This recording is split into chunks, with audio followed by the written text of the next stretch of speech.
Listen carefully. For the next minutes, I want you to forget everything you think you know about exploration, about ancient civilizations, and about the limits of human understanding. Because what you're about to hear isn't just a tale from the past. It's a shadow that still moves today, hidden deep in the folds of the Amazon rainforest, in the gaps of missing journals, in the stories people tried to bury.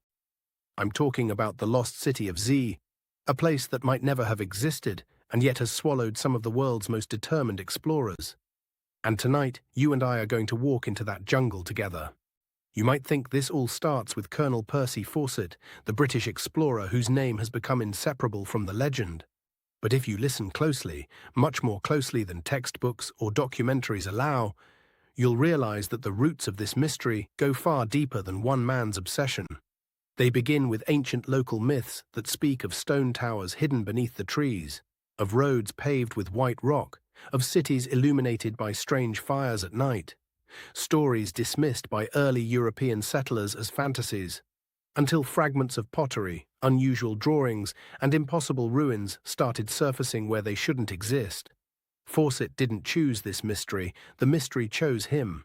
And from the moment he first stepped into the Amazon, he felt it calling. He had something others didn't. A belief, almost a certainty, that the Amazon had once been home to a civilization far more advanced than scholars dared imagine. A civilization capable of engineering, astronomy, agriculture, and maybe something else, something still unknown. You might wonder, what could drive a man to chase an idea through decades of hardship?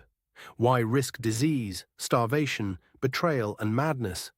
Why keep going back when so many told him to stop?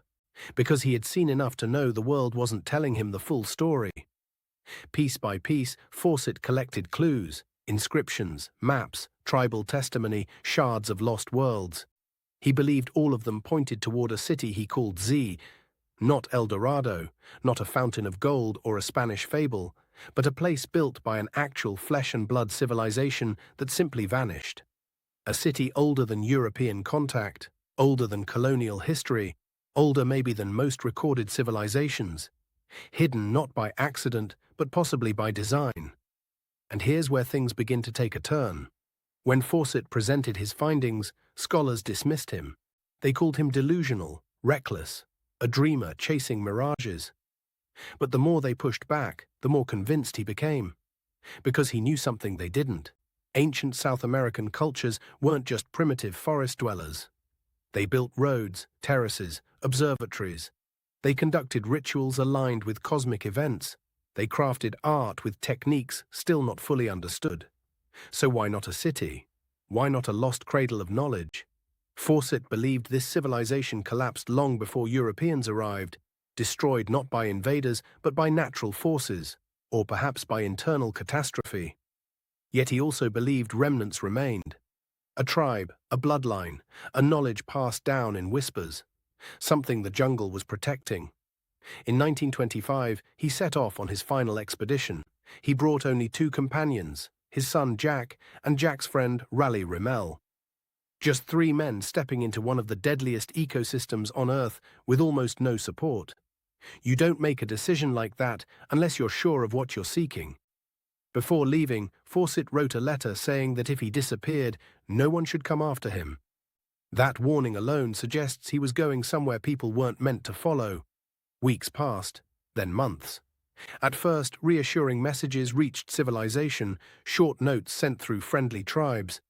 But the deeper the team went, the more the reports faded, until they stopped completely. No remains were ever found, no equipment, no bones, not a single trace. It's as if the jungle swallowed them whole, protecting the secret they were chasing. But here's the part you're not usually told. Dozens of search parties went after Fawcett. Some vanished, some returned traumatized. Some reported seeing things they couldn't explain. Glyphs carved into stone walls, now claimed by vines, strange mounds laid out in geometric precision, surfaces polished beyond natural formation. Tribal accounts described ghost cities where no one was allowed to step. Forbidden zones, sacred corridors, places watched over by guardians whose origins were unknown even to the tribes themselves. So what happened to Fawcett? Did he find Z? Did he enter a place no outsider was supposed to see? Did he die there, protected by those who wished the secret to remain untouched?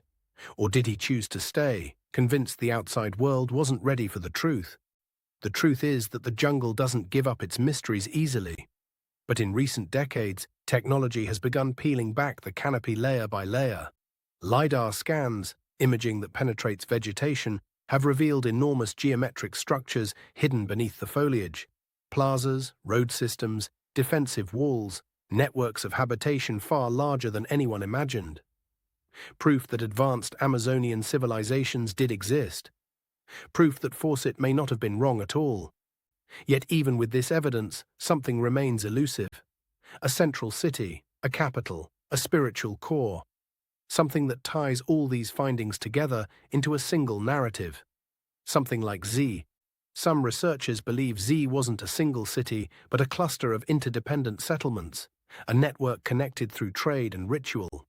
Others think it was a ceremonial center, a place of pilgrimage.